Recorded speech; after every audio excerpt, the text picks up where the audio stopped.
Hello and good morning. It's 9 o'clock. Yes, really. And time for another big week in British politics. Cheer up, Rishi. The winner, second time around. Rishi Sunak's a man in a hurry, with a lot to do. A crisis in the economy to fix. A creaking NHS. It's a pity you don't pay them all. Well, we are trying. No, you're not trying. You need to try harder. A controversy around his pick for Home Secretary. The Home Secretary made an error of judgment, but she recognised that. He still has time for the snazzy videos. Hello, Joe Biden here. Mr. President, it's Rishi. But with his party way behind in the polls, with squabbling in its DNA, he's got to move in and move on. We have one big question this morning. What kind of Prime Minister will Rishi Sunak be? Credited with starting the rebellion against Liz Truss on this programme, no less. Now back in government as Levelling Up Secretary Michael Gove. And we'll hear from the Shadow Home Secretary, Labour's Yvette Cooper. And sprinkling some stardust, UK and US TV and film superstars David Harewood and Zachary Quinto are here to talk about one of the biggest and baddest political showdowns in American TV history. And with me at the desk for the whole show, the Green MP Caroline Lucas, the new chair of Stonewall, the gay rights campaign group, and longtime Tory watcher Ian Anderson, and the former Chancellor of the Exchequer, Philip, now Lord Hammond, who knows a thing or two about making the sums add up.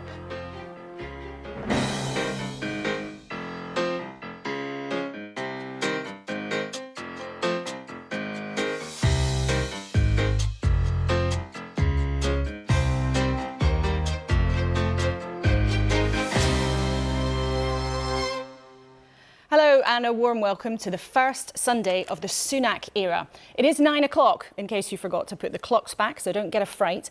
And we have a new and Britain's first British Indian Prime Minister. This is what Rishi Sunak said he would do when he was outside number 10 on Tuesday. The mandate my party earned in 2019 is not the sole property of any one individual. It is a mandate that belongs to and unites all of us. And the heart of that mandate is our manifesto. I will deliver on its promise. He says he'll stick to what Boris Johnson promised 3 years ago. But beyond that, how much do we know? We know he backed Brexit. We know he was fined for breaking COVID rules alongside Boris Johnson. And we know he quit from government, helping bring down his old boss. We know over the summer, when he tried and failed to become leader, he predicted some of the economic chaos that shoved Liz Truss out. Oh, and we know he's fond of the odd fancy PR shoot. But this morning, we're trying to get a sense of the kind of Prime Minister he might be. As you know, you can send us your thoughts on Kuenssberg at bbc.co.uk. But let's start with Lord Hammond. You were in the cabinet when Rishi Sunak was a whippersnapper just arriving in Parliament as a backbencher. What kind of challenge faces him and what kind of leader do you think he'll be? Well, he's obviously got a huge challenge around uniting the Tory party after what has been a very fractious period. And unless you're united, you can't get anything done. He's got a huge challenge in relation to the economy. He's got to re-establish fiscal stability, and then he's got to articulate a growth plan, because that's frankly what we're lacking now. Liz Truss's growth plan is dead in the water. Boris Johnson's, which was based on big trade deals, particularly the US, didn't happen. So they're going to have to set out a growth plan, because without growth, we're not going to be able to solve the problems that our public services are facing and solve this conundrum that people don't want to pay higher taxes, but they do want to have better public services. The only way you can resolve that is higher growth. So that will and must be his relentless focus. And that's a real dilemma and a tough entry. And if we look at the front pages this morning, you can see there the Telegraph with Sunak talking about what he'd like to do about the police. The Mail on Sunday claiming the Kremlin hacked Liz Truss's mobile, a question of security. Some headlines there about COP, the environmental conference, and Rishi Sunak not going to that. And on the BBC News website, that terrible accident that took place last night in Seoul in South Korea. And we'll talk about some of those issues later. But Ian, you've watched the Conservative Party for a long time. How tricky do you think things are going to be for the new leader? Well, they shouldn't be tricky, because, look, as Philip's just said, he's made a commitment to implementing his 2019 manifesto. He said that wasn't owned by Boris Johnson, that was owned by the Conservatives. I really want him, Laura, to get on with implementing his manifesto, and obviously particularly his commitment around banning conversion therapy, that awful quackery that is imposed on many LGBTQ plus people. So implement your policies, and yes, I've heard a lot from the Prime Minister so far about compassion.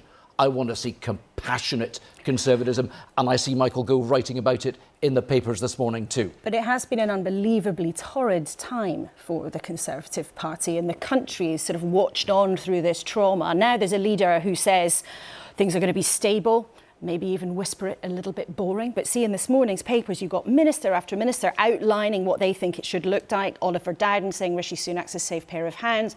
Michael Gove even apologising to the country for what's happened in the last month or so. Caroline, as an opposition leader, do you think it's going to be any different? Well, let's be clear, he's got a very low bar to overcome, to be slightly more competent than the previous two Prime Ministers. But I think it's going to be anything but boring. I'm really worried about the next few months and years. First of all, you've got the beginnings of what looks like yet more austerity. I'm deeply concerned about that because the country simply can't stand it. We've already got pensioners riding buses to try to keep warm, 2.6 million children who can't get enough to eat. So we already have a real disaster there. On climate, I'm sure we'll come to that, but he's obviously made the call wrongly not to go to the climate COP. On Brexit, let's not forget he was one of the big cheerleaders of that, and that has proved to be an economic and cultural disaster. So I think that we've got some really worrying months to come. OK, a long list. Listening to all that, you almost wonder why anybody would want the job. But in politics, somebody always does. Now, at the beginning of this month, you'll remember we were in Birmingham for Liz Truss's first and last conference as Tory leader and Prime Minister. There were already a lot of nerves around. The mighty financial markets had taken fright at her plans. And the former Cabinet Minister, Michael Gove, was with us on the programme and lobbed in this little grenade. On the basis of what the Prime Minister said, and she was very clear and authoritative, but it is still the case, I think, that there is an inadequate realisation at the top of government of the scale of change required. So, yes, the energy package was the most important thing in the fiscal event, but broadly 35% of the additional money that we're borrowing is not to cut energy costs, it is for unfunded tax cuts. Now, according to many political watchers, that was one of the first real moments, in public at least, when the beginning of the end of Liz Truss got off to a start. Michael Gove was on the backbenches then, and he's back in government now, and I'm pleased to say in the studio with us this morning. Thank you, Laura. Returned to government as Levelling Up Secretary. And aged significantly. Already, goodness me. Well, let's hope we don't all age too much in the next 20 minutes or so. You got what you wanted. A new Prime Minister, Rishi Sunak, in post. He's made a big play this week of saying it's a government of integrity and accountability. Is the Home Secretary a politician of integrity? Absolutely. In terms of the mistake she made, though, it was serious. It can't be something that can be just brushed aside. And if viewers have missed this, Suella Braverman, the Home Secretary, sent a sensitive official document to her own email address and then on to somebody else, where it was discovered because she'd done it in error. Now, that might sound just like an admin error, but that is a clear breach of security rules from someone who's meant to be in charge of that as Home Secretary. Well, Suella apologised for the mistake that she made and indeed resigned from government. But the Prime Minister has made it clear that Suella deserves a second chance, and I'm glad that Suella is in Cabinet because she's a first-rate, front-rank politician, someone who's absolutely committed to making sure that the two principal responsibilities that any Home Secretary has, safeguarding our borders and improving policing, are discharged with energy and focus. She said, though, as soon as she realised her important mistake, she said she rapidly reported it on official channels. Is that true? That's my understanding, yes. Well, I'd like to show you and our viewers something. We've been shown an email that was sent from her personal email address at 10:02 that day, following the original email she sent at 7:52 containing the sensitive document. Now, in there, she says, please can you delete the message and ignore? Now, she's obviously realised her mistake. But what does that message mean, do you think? Well, again, I don't know the details of every email that was sent and every message that was sent, but it would seem to me, on the basis of the information that you have there, that it was quite right that if something had been sent in error, that the recipient should be invited to delete and to ignore that message. Now, again, I don't know the full email chain and history, but that would seem to me to have been an appropriate thing to have done. Except she says as soon as she realised, she admitted, she owned up. Now, reading that this morning, please can you delete and ignore, do you think that is somebody who's trying to confess, or is it that somebody who may be trying to cover their tracks? Because I think some of our viewers reading that might take the tone from that it's someone who rather wishes it would go away. I'm sure there'll be all sorts of inferences that people can draw, but it would seem to me, on the basis of the facts that I know, that it would have been quite proper for the Home Secretary to have said to the recipient of something that was sent in error,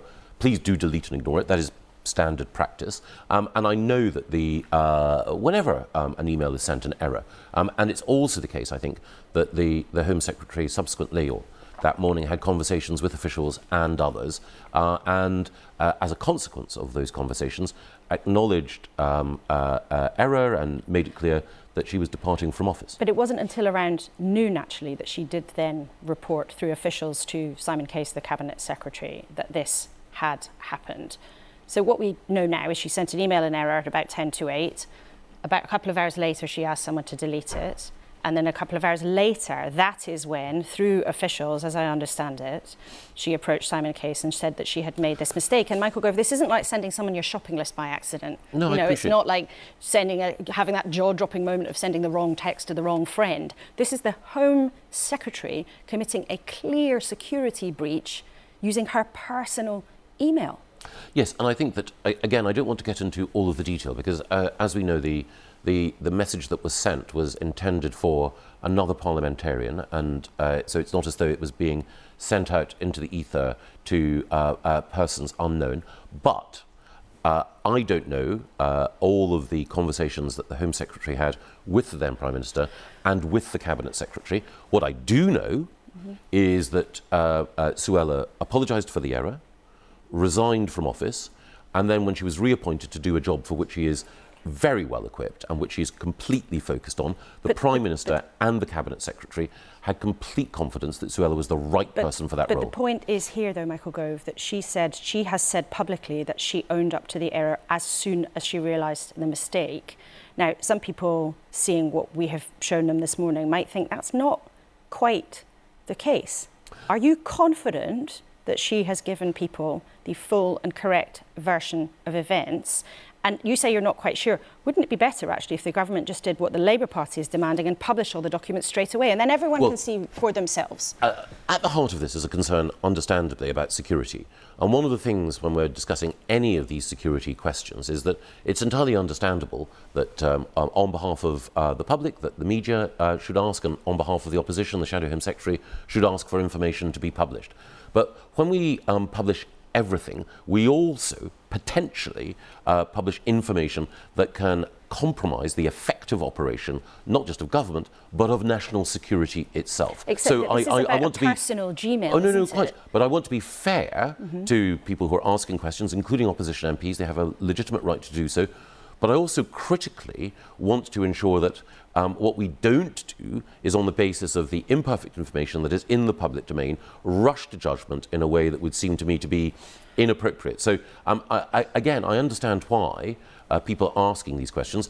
I am satisfied, more than satisfied, that in resigning, accepting responsibility, apologising, and then in being assured by the Cabinet Secretary and the Prime Minister that Suella coming back into office was the right thing, that Suella is now in a position to do the work that she is dedicated to doing. Except this is a huge distraction, and there are other stories also in this morning's press about things that have been going wrong in her time at the Home Office, concerns about what her attitude was towards the migration centre in Kent, concerns about how she is comporting herself. There are people in your party who believe that Rishi Sunak may have made an error of judgment in bringing her back into government. Well, there are two things there. It is always the case that any politician like Suella, who is brave and who's making changes, big changes, and making sure that the police concentrate on crime fighting first and that we protect our borders, any politician like that will inevitably face some opposition.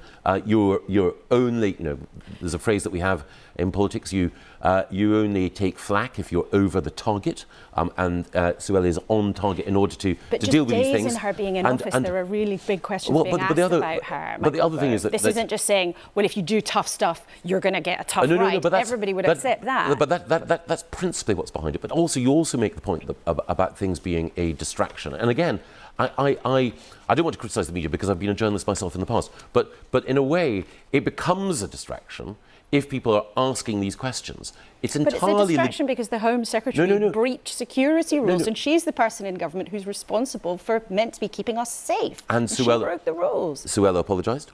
She resigned. I don't want to minimise the importance of security, but I also think it's important to get this particular issue in proportion. And in order to do that, wouldn't it be better then if we had complete clarity, as Labour is asking for, about the precise chain of events? Well, I think that the Cabinet Secretary has provided that, but more broadly... Oh, where? To you? No, I think he has, because by definition, Suella coming back into office is a sign of confidence on the part of the government as a whole that she is equipped, ready, and in fact more than able to deal with the task in front of her. But should those assurances be made public then, in order to close down what you say? Well, the very fact that Suella is in office is that. But we're just meant to take that for granted. I mean, I don't want to seem like I'm labouring this point, but this is one of the most senior people in government who says that she confessed to a security breach as soon as she possibly could have done. There is doubt about that chain of events. You say there have been assurances inside government that it was all fine, tickety-boo, above order. Yes. Why shouldn't the public see that? Well, I think again, I made the point earlier, and I think it applies to a number of stories that are in the newspapers today, that when you are dealing with national security matters, it is understandable that people will look at the stories and say, what lies behind that?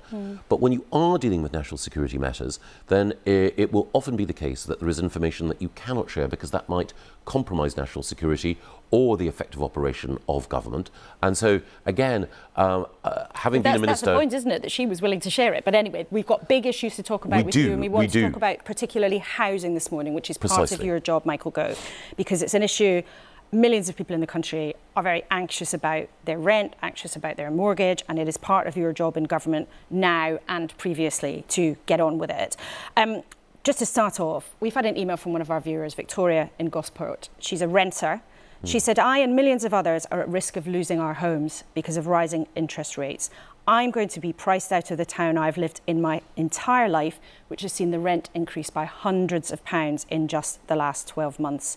Is it the government's job to protect people who rent from a private landlord, or are they just at the mercy of the market?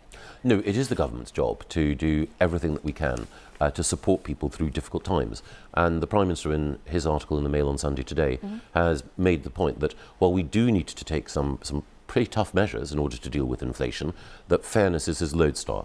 And that means that we will, as Ian Anderson pointed out, act in a compassionate way to try to ensure that those who are vulnerable are supported through this difficult time. So what will you do about it then? Because the property website Rightmove tracks prices, and it says the average rise outside of London is 11%. In London, it's 16%. Yes. So that's an extra £100 a month on average, £300 a month on average if you're in London. What are you going to do about that? Well, we're working with the Chancellor, with Jeremy Hunt, and with the Prime Minister to look in the package at the time of the autumn statement to see exactly how we can ensure that we help people at this extraordinarily difficult time.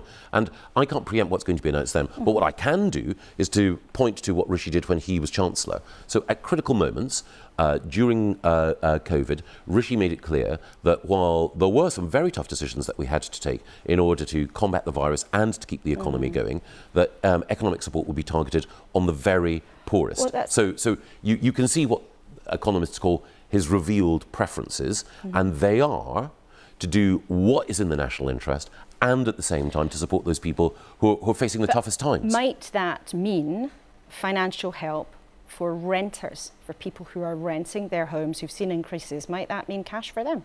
Well, we know that people both in the private rented sector and also people in the social rented sector, people who are living in council houses or people who are living in housing association homes are facing tough times. We're looking at a range of options to help them. Could that mean extra cash for people who are struggling to pay their rent? Well, it will mean or could mean targeted support for all sorts of people who are in difficulty. But again, what I can't do at this stage is anticipate. But that's very interesting. So the principle is there could be direct support for people who are struggling to pay their rent. Well, there are people who are going to be in all sorts of difficult economic circumstances in the next 6 months. Rent is simply going to be one of the challenges that people face. We know, I take obviously no pleasure in saying this, that we've also got food price inflation. We've already had support for people who are facing rising energy prices. The combination of inflation and higher interest rates in order to deal with that inflation create difficulties, and there are different ways of supporting people, whether that's through universal credit, whether that's through the tax system, or whether it's through direct support. And we'll hear more on that then in the next few weeks, no doubt. Part of the problem is this is all been made tougher by the shortage of houses being built. Yes. Now, the Conservative first promised in 2017 that you would build 300,000 houses a year by the mid-2020s. Is that still the target? Yes. And that remains in place because under Liz Truss people seem to back away from that, and Robert Jenrick, who was the Housing Secretary previously, said you were going to miss the target by a country mile. Well, no one can deny that it's going to be made more difficult because of the economic circumstances that we face. You're absolutely right, we need to build more homes. We need to build more homes for people to own. We also need to build more homes for social rent. We need to build more council houses, more housing association homes. We need to build the right homes in the right places. But, as Rishi has said, we need to be straight with people. The cost of materials has increased because of the problems with global supply chains, and also a very tight labour market means that the capacity to build those homes at the rate we'd want is constrained. It is tough to do, but Lee Rowley, who was a housing minister in the summer, said that Liz Truss would abolish top-down housing targets. I just want to be crystal clear. You're saying no, that target, the 300,000 a year, that is absolutely part of your programme. There are two things there. The first thing is that the top-down housing targets that Lee was referring to, and indeed Liz was referring to, are part of a broader and different calculation from the 300,000 in the manifesto. We're talking two different things here. But my view is that what we do need is a fair way of allocating housing need that takes account of changes in population. Some of the calculations that have been made in the past have been wrong. We need to rebase that. But what we critically need to do is to make sure that we have local communities consenting to development, and that means that homes need to be more beautiful. It means that we need the infrastructure alongside them, but it critically also means that we need to make sure that the environment is protected as well. But we're still talking about this, 12 years into Tory governments, and we're in a situation where rent is spiralling out of control. The number of affordable homes is nowhere near the target or what people would want. The amount of social housing being built is barely touching the sides. I think it was only 6,000 last year. Having a secure home and getting on the property ladder, both of those things feel so far out of reach for many people. And I'd like to play you a question from a young housing campaigner called Kwejo Teneboa, who I believe you've come across. Brilliant campaigner. Let's listen to what he wants to put to you. More and more social and private housing tenants are reaching out to me complaining about their poor living conditions. After a year and a half of campaigning, I've seen the same landlords get away with it with no real consequences. No heavy penalties, no landlords being fired. Now, after Grenfell, we were promised that things would get better for tenants. So why is it that bad landlords are still getting away scot-free whilst tenants are forced to live in squalor? Why is it, Michael Gove, that that's happening? Well, we've got legislation coming now, partly thanks to Kwejo's campaigning, and partly also thanks to the campaigning of the Grenfell families. We have new legislation to make sure that social landlords live up to their responsibilities, tougher regulation, a stronger voice for tenants, bigger penalties for social landlords who are keeping people in homes for social rent which are not fit for habitation, and we're also bringing in legislation to deal with the private rented sector as well. And can you guarantee that the impact of that legislation for Kwejo and other people watching this morning who are getting a rough ride and many of them living in terrible conditions, can you guarantee that rogue landlords will be prosecuted, they will be named and shamed, as is part of your plan, as I understand it, in Parliament? Can you guarantee that will actually happen? Because I think for a lot of people watching this morning will feel, I've heard politicians talk about this for years, and actually the situation's getting worse, not better. No, before I left government in the summer, we had put in place plans both to deal with social landlords that are not doing their job effectively, and also to deal with the very small but noxious minority of private landlords who are not treating their tenants properly. And we will bring forward that legislation to deal effectively with them. But a recent BBC investigation showed in the last 5 years in private rented accommodation where terrible things, hazards as they're known in the industry, were identified, less than 1% of those things resulted in a prosecution. Well, we are going to take steps in legislation to deal with that. There are a number of 12 years, Michael Gove. You've had 12 years and 1% of terrible things that went wrong led to prosecutions. Well, you know, Laura, that I'm someone who, if I'm fortunate enough to be in office, I don't want to hang around. So I had 10 months beforehand in this job, and we brought forward legislation. However long I still have in this job, then I'm determined to make sure that we deal with that. There are all sorts of abuses in the housing market. There's another problem, which many of your viewers will be familiar with supported housing. You've got rogue elements who take money from the state, saying that they're going to provide vulnerable people not just with a roof over their head, but additional support. And some of these, chancers are leaving people in dire circumstances. Bob Blackman, a backbench Conservative MP, is working with the charity crisis in order to deal with that. We want to work with them in order to deal with that problem. And we will watch very carefully on this programme what happens in housing. We know it's an issue that millions of people care about, and we will return to it. So it's great to talk to you about that this morning. I just want to touch on a couple of other things. When we last met, you made it very clear that your belief was that benefits should rise in line with inflation, as Boris Johnson promised. Should they? Well, we're going to have some very, very tough decisions to make in the autumn statement. As I mentioned earlier, Rishi's whole instinct, everything he's done in politics, is to seek to protect the vulnerable. Sounds like you're walking away from that, though. I can't anticipate what the Chancellor is going to announce. Do you still want it to happen, though, if the money could be found? I want to make sure that we protect the vulnerable, and I know that Rishi is absolutely locked onto that goal. OK, well, that maybe sounds like it's not going to happen, but let's see what happens. Lastly, one thing that has been a big topic of conversation in the last few days. The Prime Minister is not going to COP, the environmental summit. The government has also signalled to the King they don't want him to go. And Alok Sharma, your colleague and the climate envoy for this country, who now is demoted from sitting in the cabinet, he's clearly not very happy with what's going on. Would you blame our viewers for thinking that this new leadership of the Tory party doesn't take the environment and climate change as seriously as the last? No, we take it incredibly seriously. Several things that I'd say. We want to field the strongest possible team at COP26. But not even, the Prime Minister. No, we want to field the strongest possible team. But even more important than who goes is what we do. We're the country in the G7 which is decarbonising fastest. We have a 25-year environment plan that ensures that we enhance protection for nature and indeed make sure that whether it's on land or on sea, that we do more for biodiversity. We're also making sure that with the move towards electric vehicles, with the phasing out of internal combustion engines, with moves towards renewables, that we fulfil our climate, nature and environmental obligations. And we're also reviewing plans that under Liz Truss were being brought forward, these investment zones, which understandably... So they might go? Well, they caused some concern. One thing is we'll look at them, we will review them, but there is no way we're undermining our environmental protections. Rishi supported me to the hilt when I was Environment Secretary in making sure that we could show environmental leadership. Judge us by our actions. Well, I think our viewers certainly will. Michael Gove, thank you very much indeed for coming in this morning. Michael Gove, never gone for long, despite all the machinations of the Tory party. Thank you to him for coming in.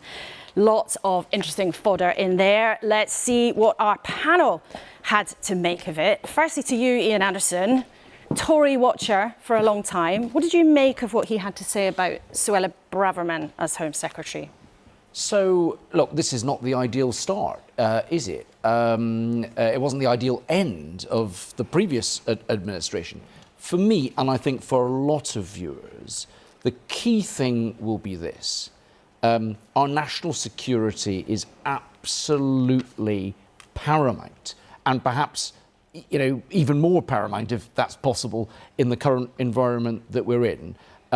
It's the Prime Minister to make a judgment as to whether or not national security has been compromised. I'm not going to call on this programme for anybody to come or go. That's not my role.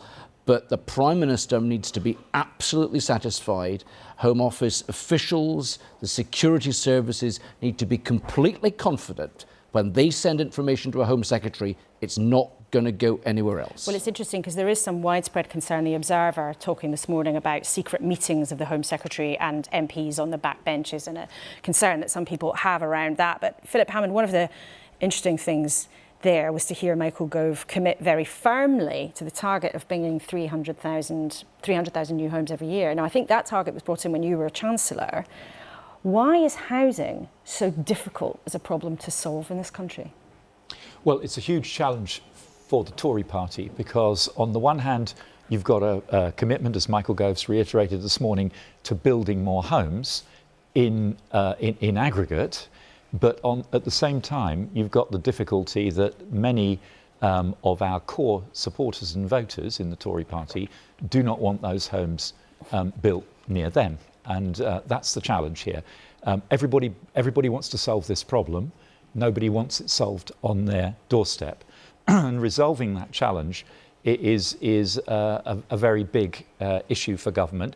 I think Michael very carefully there distanced himself from the kind of top-down targets that will actually deliver, saying to individual local authorities or regions, you have to build this number of homes. But I'm afraid without those kind of prescriptive targets, the 300,000 ambition won't happen. Just won't happen. And what about the wider economic picture? I mean, you heard him there as well, I think, very carefully walk back from his desire to see benefits rise in line for inflation. I mean, to you, how prepared should our viewers be for things to get very, very bumpy? Well, I think it is going to be incredibly difficult. The terms of trade have worsened against the UK.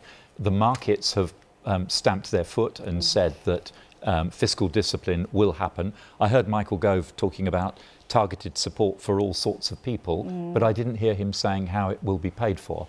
The option of borrowing to do it is no longer on the table after the sort of market tantrum last month. We know that. By the way, that applies to a Labour government wanting to borrow more for more public spending, just as it applies to a Tory government wanting to borrow to cut taxes. But if you were in this position, would you be borrowing at the same kinds of levels if you were still the Chancellor? No, well, I've always been very much a fiscal conservative, and I think fiscal conservatism will reassert itself now. But just a word of caution on the benefits uprating. All chancellors, all governments try and roll the pitch ahead of any budget or statement, and so maybe perhaps they might be exaggerating quite how bad things are going to be. I'd be very surprised if they don't end up uprating benefits in line with inflation. That's very interesting. Well, Caroline, you're shaking their head then, because of course in economics, as in politics, there are always choices, aren't there? There are always political choices, and the fact that this government right now can't say that it will uprate those benefits in line with inflation, I think is deeply concerning for so many people for whom this is, a matter of almost life and death, quite frankly. So if it's the case that Michael Gove claimed that fairness is Rishi Sunak's lodestar, then he should be able to say this right now. He should be able to say, instead of talking about eye-wateringly difficult choices, that's always code for hitting the poorest, he could be introducing a range of wealth taxes. Why don't we have some taxes on people's assets rather than just on income? Those are political choices. Why don't we start looking at those instead of always going to hit the poorest first and hardest? Philip Hammond, why not? I mean, there are other ways of doing this. There is not one economic orthodoxy, even though you say fiscal conservatism is back, to use the technical term of being, counting for every single penny. There are other ways of doing it. That's absolutely right. But the problem with people on the left who always reach for tax the wealthy have to recognise the reality. I think Mervyn King said it on your programme last week. There just aren't enough of them, and they just don't have enough wealth that this will solve the problem. Caroline? Yes, of course you can tax wealthy people a bit more, but the reality of the fiscal challenge we face means that, and the demographic pressure we face, means that if we want public services not just to be maintained, but to be improved, everybody, including ordinary earners, are going to have to pay more tax. Caroline, briefly to you on this, then I want to talk about COP. What do you think? What do you make of that? I just fundamentally disagree. There are a whole range of different wealth taxes that you could include, and they could include things like property taxes as well. Well, there's been a report that was just out last week that talked about 37 billion from a range of 5 different wealth taxes that you could do. That would start filling that black hole that we're supposed to be worrying about right now. I would also challenge you when you say that governments can't borrow anymore. We should be careful not to learn the wrong lessons from the fiasco of Liz Truss's budget, because there's a wealth of difference between borrowing to pay for tax cuts borrowing to invest in productive capacity in this country. And that is exactly what we need to see. OK, let's talk about COP. We know the Prime Minister isn't going. The former Prime Minister is suggested that he might be going. On the front page of The Observer, Boris Johnson perhaps might be attending COP. And also in the Sunday Times, we have Alok Sharma, the climate envoy for the government, basically attacking the fact that Sunak isn't going and clearly unhappy with the approach they're taking. Caroline, you pleased that Boris Johnson might go to COP? Well, I think this is probably about the first decision that Boris Johnson has made that I think I might support. Because if it embarrasses Rishi Sunak to reverse his disgraceful decision and actually get there himself, all and good. I mean, I'm not suggesting necessarily that Boris Johnson is doing it for the good of the planet. I suspect a great deal of self-promotion is going in there as well. But let's take it. Let's have him go there, because it is absolutely... It is so wrong that Rishi Sunak is not going, because the UK is still the holder of the COP presidency.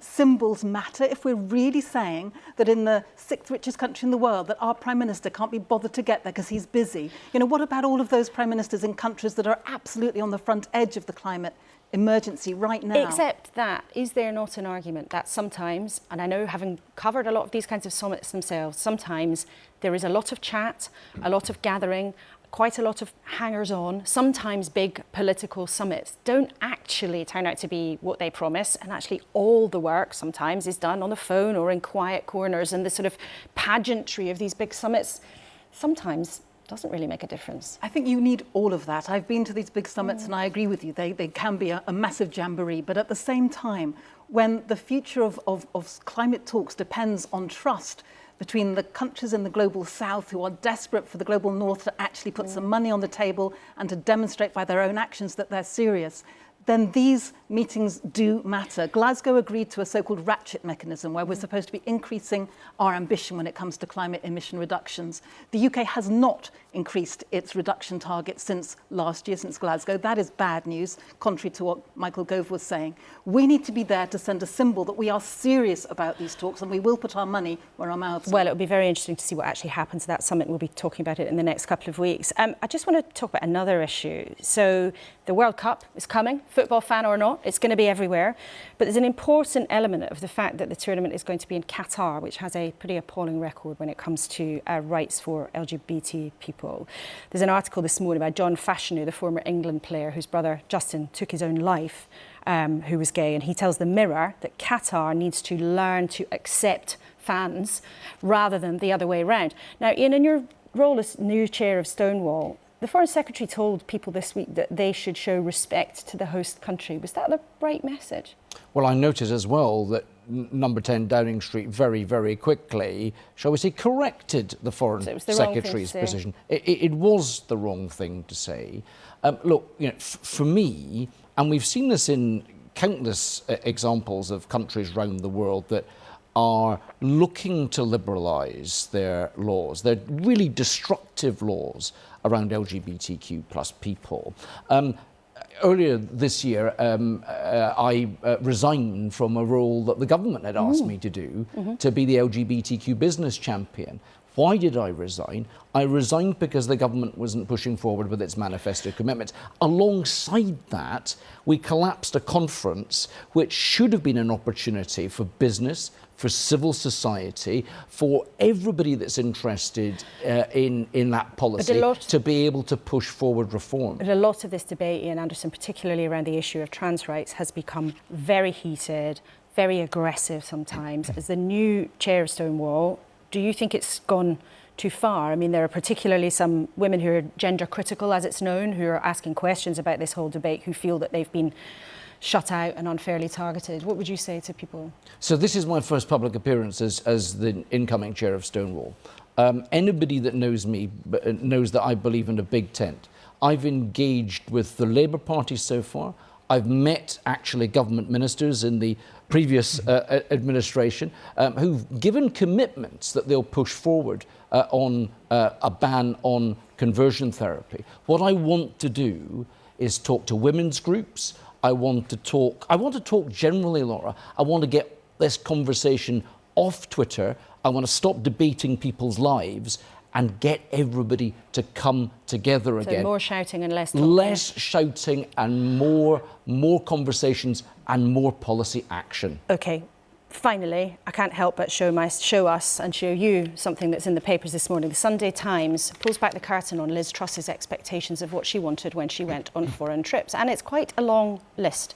A double espresso in a large cup, absolutely no mayonnaise on anything ever, and a cool bottle of Sauvignon Blanc in the fridge overnight. Philip Hammond, when you were Chancellor, Foreign Secretary, travelling the world, did you make these kinds of demands? What was in your rider, as it's known? No, I think when I was in that role, we still had fresh in our minds the Liam Byrne incident, if you remember the memo he issued to his civil servants on coming into office. And I think that the lesson was clear. Do not make any such demands that will be published and will be used in evidence against you. So no requests, no white lilies or a particular colour of M&Ms for Philip Hammond? No requests, no requirements, go with the flow. Never know quite what to expect when you get there, but always be ready to smile and smooth it over. Beyonce meets politics. OK, thank you all very much for now. There'll be more from you at the end of the programme. Now, we in this studio, we love a bit of argument and debate. But back in the 1960s, the idea of political pundits taking each other on TV was unheard of. Our ancestors at ABC TV in the States had a brainwave. They decided to invite two big, famous political thinkers to spar live on air. The liberal writer, Gore Vidal, and his nemesis, William Buckley, who was a defender of Southern segregation, went head-to-head. But no one was quite prepared for what happened next. With millions watching, their fiery exchanges became part of the troubled landscape in America in the late 60s. And their spats are the basis now for a new play by the political playwright James Graham that is about to open. Its stars are David Harewood and Zachary Quinto, who are here this morning. But first, let's have a clip of them in rehearsal. I don't think it's right to present Mr. Gore Vidal as a political commentator of any consequence, since he is nothing more than a literary producer of perverted Hollywood-minded prose. Now, Bill, careful now. I'm almost through. And every sense. As usual, Mr. Buckley, with his enormous and thrilling charm, manages to get away from the issue towards comedy. He is almost always on the right, I think, and always in the wrong. And you certainly must maintain your bloodthirsty reputation, Bill, as the Marie Antoinette of the right wing. Mr. Smith, I was invited here and am prepared to try to talk about the Republican convention. But I maintain it's very difficult to do so when you have someone like this, who speaks in such burps and who likes to be naughty, which has proved a very highly merchandisable vice. Not unlike your so public vices. No, I don't have any public vices. Bill. Funny but vicious. Well, both of them are here now. Thanks so much for coming in. Firstly, I want to ask you both, why is it relevant now for our audiences to rewatch this? I mean, sitting here listening to all of you debate the issues of the day, I feel like these conversations can really be traced back to this moment in media history when this decision was made to bring opinions into a format that had never really made space for them before. And these two characters that we're playing represent the origin of that, and then it's so relevant to trace where it led us and where I think we've arrived. Absolutely. I mean, you've basically got someone on the right and someone on the left, and we are living in a very, very polarized world right now with very little sort of intellectual or sort of discourse between the two. We are almost further apart now than I think we've probably ever been, and I think this documentary or this play really points to that moment and brings it to the fore. Who would they be now, though? So they were these huge political thinkers. Do you see people in our modern discourse, either on this side of the pond or the other, who could actually take on these roles? Because there's lots of shouting.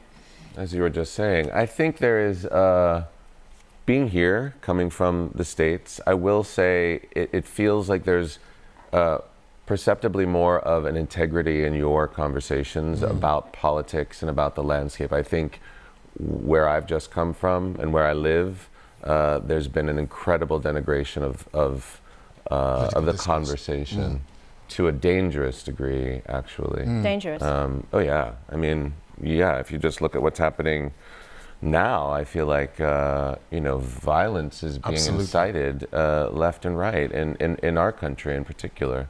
So I don't know. I mean, I think the thing about Gore Vidal and William F. Buckley is no matter where you fall on a political, ideological spectrum, they both believed passionately and argued substantively about where they were coming from, which I don't think is as true today. Well, let's have a clip of how they actually spoke to each other. The point of the American democracy is you can express any point of view you want. Shut up a minute. Stop calling me a crypto-Nazi. Let's stop calling names. You in your goddamn face, and you'll stay plastered. Gentlemen, let's Bill. Let the author of Myron Breckenridge go back to his pornography. I'm going to sock you in the face. I mean, it's pretty brutal, isn't it? That moment there was really in the heat of battle, and that's the moment that I think the character I play, William F. Buckley, probably regretted for the rest of his life, really, where he let his cool slip. But prior to that, the debate was very much a battle of ideas, and actually quite humorous. And the two of them are great wordsmiths. And they also all looked like they were kind of enjoying it a bit. Exactly. I want to ask you about playing that character, though, because obviously he was taken to task over some of his racist attitudes, his defence of the South and defence of segregation. How did the conversation go when you were asked to play it? Well, I mean, at first I sort of turned it down. Did you? Yeah, I couldn't quite see how I could get there, but I think it's important as an actor that you don't necessarily judge your character that you're playing. So I had to sort of find out about him and delve into his politics, and really try and understand him and try and find a way into his humanity. And whilst yes, he did originally vote against some of those early civil rights moves, I think he was more of an elitist than a racist, and didn't feel that blacks were necessarily ready to take positions of power. And once he actually saw how articulate and how brave and how forward-thinking and progressive many black Republicans were, I think he very much did change his tune. And throughout the 70s, I think he actually predicted that there would be a black president before Kennedy actually. So he went on a journey. So he did go on a journey, and he did moderate his position. And actually, once he saw how violent Southern segregationists were, he very much changed his tune. Zachary, just finally to you, a lot of our viewers will know you, of course, from being Spock in Star Trek. Our new Prime Minister, we know, is a Star Wars fan. I'm told he has watched some of Star Trek, but he's really a bigger Star Wars fan. But I just want to ask you about that. We have our first British Indian Prime Minister in this country. Americans, there's been some commentary saying that, well, there's been a backlash, that Britain has had some racist feelings towards the new PM that's been really denied by people here. But how would you see that? I mean, I think in the context of a Star Trek conversation, there's so much inclusivity at the heart of that franchise, and I feel like anything we can do to expand and challenge people's expectations or rigidity is what we have a responsibility to do.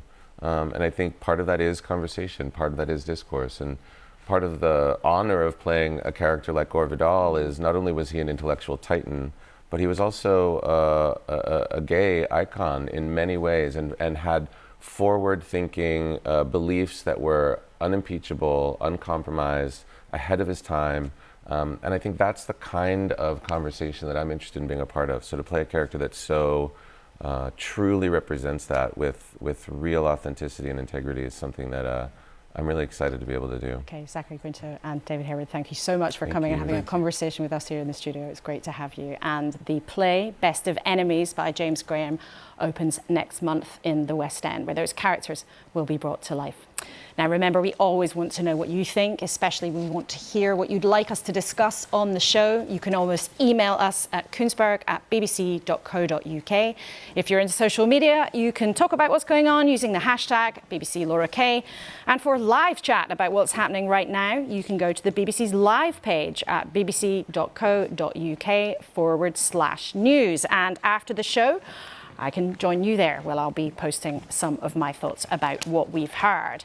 And on one of those issues, of course, is the pressure on Rishi Sunak over his new Home Secretary. Just days into his new job, he reappointed Suella Braverman, and she had already stood down the week before after she was discovered to have broken security rules. We've talked about that a bit this morning with Michael Gove, and we can now discuss that and other issues with Labour's Yvette Cooper, the Shadow Home Secretary. Good morning, Laura. Good morning. Great to have you here. Now, we showed our viewers, and I think you might have seen also, that Suella Braverman, having realised the error, having been told of her error, sent an email that morning asking the recipient to delete and ignore the message that she had sent to them in error. What do you think the government should do about that? Does that change what's happened here? I think it adds to the serious list of questions that we now have about this reckless reappointment of Suella Braverman to be Home Secretary. There was obviously the initial breach of the ministerial code, the security lapses involved, but now questions about whether she has given an accurate description of what happened. She said that she reported it straight away. There are other reports as well that no, she didn't and was confronted on this.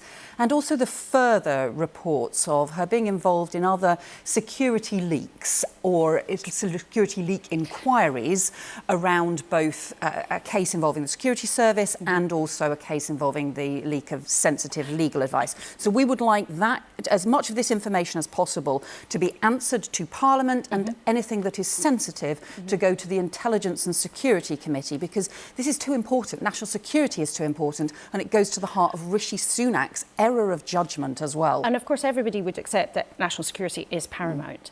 However, Suella Braverman has accepted she made a mistake. She has apologised. She's said sorry. Actually, aren't you at risk of overblowing this? This was an error. She's admitted it. Move on.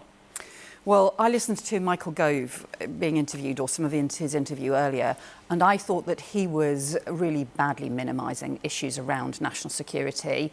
We've seen from the reports overnight about allegations of other security breaches and cyber security threats that there are serious questions. But those are unproven allegations, of course, Yvette Cooper. but we've seen, and when it comes to the thing that we know about, I mean, Labour also... People quit the government and came back not that long later. You know, David Blunkett resigned after a scandal as Home Secretary. He was back not that long later. Peter Mandelson resigned and then came back in. It's not unprecedented for politicians to mess up, say sorry, but then get another job.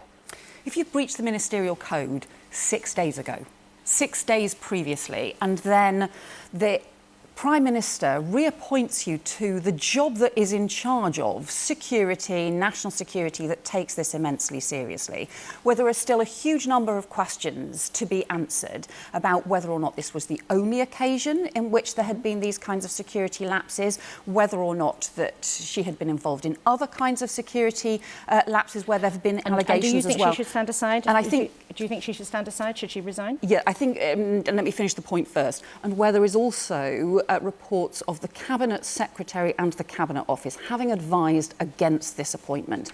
So Keir Starmer has already made clear that Rishi Sunak should be replacing her. It was an error of judgment to appoint her to this immensely serious job, and to do so for the sake of a political deal, just in order to get his way into number 10, just shows a carelessness towards those national security issues. He would, I'm sure, deny that that's what this was about. It's just not responsible. But I think clearly this is a moving story. I'm sure we're going to hear more about it in the next few days. I'd like to ask you about what's happening at the Immigration Processing Centre, Manston in Kent. Now, around 2,600 people are being held there. The maximum capacity is about 1,000 less than that. Clearly, it's an unsatisfactory situation. We can see some pictures of the centre now. Would a Labour government spend more money on funding for immigration centres? Well, I think what you've got to do is overhaul the whole system and have much stronger action to prevent the dangerous boats crossing the channel that are putting lives at risk in the first place. And you have got to speed up the whole system, because there's a reason why they've ended up with these appalling conditions with diphtheria outbreaks and so on. It's because they're decision-making on asylum has collapsed. They were taking twice as many asylum decisions a year 6 years ago as they are now. That collapse in decision-making and some of the additional legislation they've brought in, which is lengthening the time, has created huge backlogs. That is a problem, and a problem of the Conservatives' making, and it's their failure to speed up the decision-making that has led to this. How would you solve that? Because so it's you need to speed up. Harder to solve. You need to speed up. You need to get back to the levels of decision-making that we had even just 5 or 6 years ago, and the much higher levels that we had under a Labour government. You need to speed up those decisions. We also need a new agreement in place with France around the channel crossings, and we need a significant increase in the activities of the National Crime Agency, because what's happened is you've got a proliferation of organised criminal activity in the channel that has escalated really in just the last couple of years. But Yvette Cooper, that's got to be dealt with. Yvette Cooper, if you make it easier for people to come, doesn't that just encourage the numbers upwards? But what I've just talked about is cracking down on the criminal gangs that are exploiting people in the first place. And there's a tiny, really, amount of activity by the National Crime Agency at the moment. We've seen a multi-million pound process. Now, I'm not saying if that's right or wrong, but if you speed up the process, does that not then encourage more people to come to the UK? Oh, well, you speed up the process, you get proper decisions being made. So that means that refugees get the support that they need if they have fled persecution and conflict. And as a country, we've always done our bit to support those who fled persecution, and we should do so. But what it also means is those who are not refugees should be swiftly returned as well. So it means you have an effective system rather than one that just drags on forever and costs huge amounts of money. And on principle, would you like the level of migration to increase or to fall? Around 240,000 people came to the UK last year. Would you like to see that higher or lower? So we support a points-based system. The whole point of a points-based system ought to be that actually you look at it area by area rather than having net migration targets. We don't fully know what's going on, the row that seems to be in the government at the moment. It looks as though Suella Braverman is trying to return to the failed net migration target that we had. But my question to you is, would you like 240,000 to go down or to go up? That's a question of principle, isn't it? Well, let me answer your question, because the principle is, do you think you should target net migration? Should you have a lower target, which is what Suella Braverman seems to be calling for? She seems to want to go back to the David Cameron one. Wait a minute. Let me finish. You need to let me finish the point first, Laura. Or whether you have the Liz Truss approach, which seemed to be to have a higher net migration target in order to have an impact on growth. We think both of those are the wrong approach. What you should be doing is looking sector by sector, and I'll give you, for example, of an area we would reform, which is health and social care, biggest area for overseas recruitment. The social care visa, excellent visa that is right to support people, but we should be doing far more training here at home. That is what Labour would do. So that would end up reducing the number of the need for. Well, that would end up in that area would end up reducing the need for overseas recruitment of doctors and nurses, because we should be training far more ourselves, and that would be and also increasing the fair pay agreement for social care as well. That's a responsible approach. Look at the evidence sector by sector. Okay, Yvette Cooper, thank you so much for coming in. It's great to have you. I hope you come back soon. Thank you. Because it is nearly now 10 o'clock. Yes, can you believe it? 10 o'clock. If you still haven't got round to changing your clocks, get on with it. It is nearly 10 o'clock. And this morning, we've heard the Levelling Up Secretary, Michael Gove, defending the position of the Home Secretary, Suella Braverman. Suella apologised for the mistake that she made and indeed resigned from government. But the Prime Minister has made it clear that Suella deserves a second chance, and I'm glad that Suella is in Cabinet, because she's a first-rate, front-rank politician. Well, very brief final word with our panel. Caroline Lucas, do you think that Suella Braverman will survive in her job? I fear she will, but she certainly wouldn't, and it completely undermines what Sunak said on the doors of Downing Street when he said he was going to bring integrity and accountability to his job. He has failed at the first hurdle, so absolutely she should go. There should be an inquiry, and the idea that she's there because basically she got him into power, I think stinks. Philip Hammond, should she stay or go? Oh, I understand why the Prime Minister wanted to bring her back. I think he does need to be very careful about the signals it's sending about the ministerial code. I'm actually more interested in what it says about internal Tory party politics and the difficult decisions, because one of the difficult decisions that has to be made to get economic growth is to have a more relaxed approach to migration for work. But it sounds that you're not very happy about her being in the job. Well, I'm concerned about her policy position on this issue. OK, Ian, yes or no? Do you think she'll be in her job by this time next week? I'm paid to do this. I have no idea. OK, what a great trio you have been. Thank you very much indeed for joining us, Philip Hammond, Ian Anderson and Caroline Lucas. And that is it for our first programme with Rishi Sunak as Prime Minister. One thing is becoming clear, that his government might want you to think that it's all steady, maybe even a bit boring in politics now. But we've heard, not just because of his appointment of Suella Braverman at Home Secretary, there are going to be problems. It is not going to be dull. And Michael Gove could not promise either that benefits will rise in line with inflation, something he previously said he wants to see, maybe, just maybe, warming us up for an announcement in the next couple of weeks. Remember, Rishi Sunak's popularity soared when, during the pandemic, he gave out, by borrowing, lots of money to keep the country going. But times have got tougher and money tighter. and perhaps he's not yet had to make the myriad of difficult decisions that face any Prime Minister, maybe especially him. What will he do about the NHS? Will he come up with a proper plan for social care? How will he solve the problem of a housing market that, as we've discussed this morning, doesn't seem to work for many people? And always, of course, in the background, rising inflation, making us and the country poorer.